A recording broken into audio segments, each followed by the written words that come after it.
Good morning, everybody. This is Scott, and this is our continuing series about various different things that happen to teachers in the classroom and how you can react to those. The purpose for today is pretty simple. What do you do after a long break? How do you get those kids motivated? And that long break could be a summer break. Right now, we're talking, it's January 2nd, 2018 right now. It is dark outside here in the Pacific Northwest. I'm looking at the clock and I've got 30 minutes before I have to start teaching. So I've got to already be thinking, what's going to happen today? How are things going to work?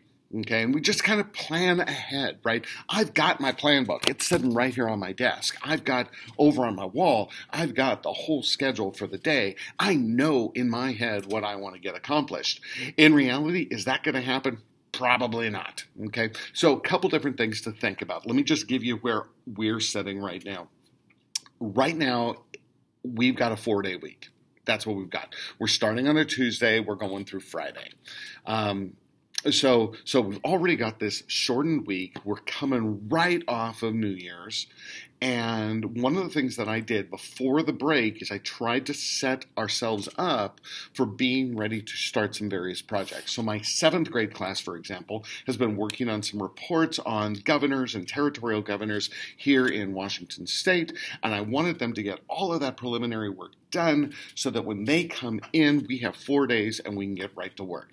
Okay, so that's my plan, right? We're just going to dive into this thing. 4 days later, we're going to have the essays written. We've got the computers all fired up. They're coming in. They all have an iPad, so they're going to have the iPads and the keyboards, and we're going to get this stuff done. I've kept their research. That's our plan.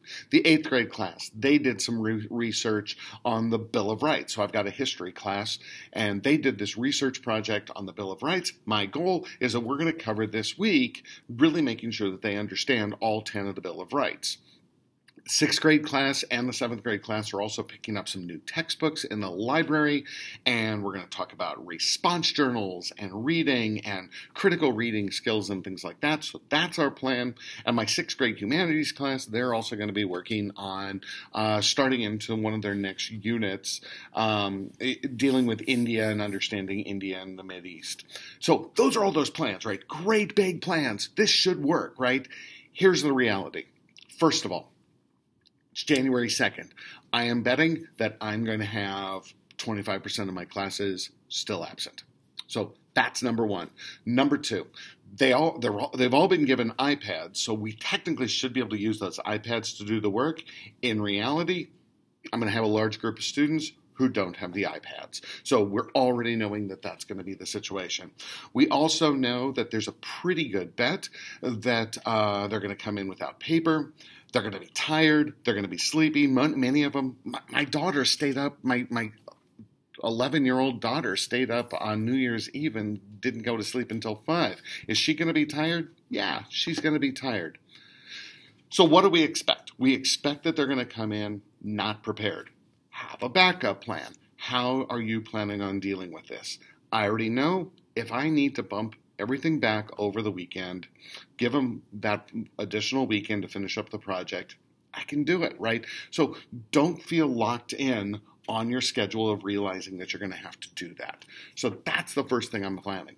Second thing that I'm planning is that I'm going to be greeting them at the door when they're coming in. We're going to get their attention. We're going to kind of just start things in. Let's get the energy out. They're going to want to say hi to everybody. They're going to want to see what's going on in the school. They want to see what I've done out in the hallway. So we have this huge holiday display.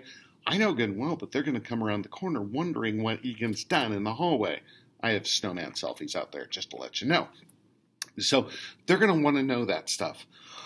They're going to want to ask where people went and what people did over their break. There's a lot of those different things that are going to happen.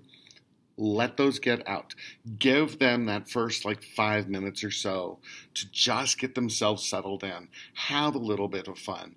I'm going to have some classical music playing in the classroom. I don't always do that. I might actually go with the Crosby, Stills, and Nash stuff. Kind of go with a little bit of mellow, a little bit of vibe, whatever that might be. But that's what we're going to do, right? The key is set the tone. You know things are going to be a little chaotic this week. That's okay. just go with the flow, right? That's going to be the important issue. Don't get hung up over the things. If a kid's going to come in without materials, make sure that you have that spare pencil. They're going to come in and go, shoot, I forgot to reload my paper. Okay, guess what? In my cabinet back there, I got a couple pieces of paper. We're going to float them through this, right? It's an adjustment. We're all having a hard time getting up this morning, right? This is, my first day back is going to be tough. Just work with them on that. That's going to be the key thing. Your motivation for today, your motivation after every single break is A, know things are not going to go perfect. Our classrooms, by the way, they haven't turned the heaters on. I want to say my classroom, when I walked in, was 47. Now it's about 50-something in the classroom. So we know that those are going to happen. Again, adjust, right? Don't overly freak out about this. So have a great first day back. Think about those over the break. Know, again, things are not going to go well, but that's okay. Go with the flow. Make those quick adjustments. Have a plan B, have a plan C, have a plan D in place. You have a great break. We'll talk a little bit later and give you some more ideas. I'll even come back and let you know how things went today.